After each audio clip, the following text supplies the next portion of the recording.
स्वागत है आपका मेरे नई वीडियो में। विलेज बॉडी बिल्डिंग के एक नए वीडियो में आज है अपना लेग फोर आर्म्स का वर्कआउट। पहले की हमने थोड़ी सी स्ट्रेचिंग, लेग मूवमेंट, उसके बाद सिटअप्स,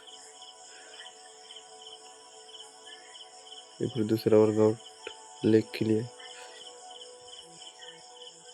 उसके बाद तीसरा वर्कआउट,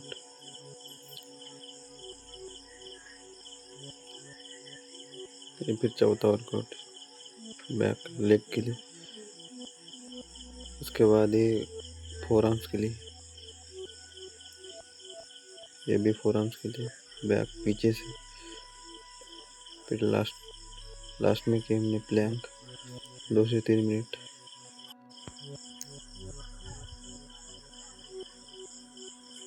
ये देख सकते हो लेग की condition. Thank you for watching guys.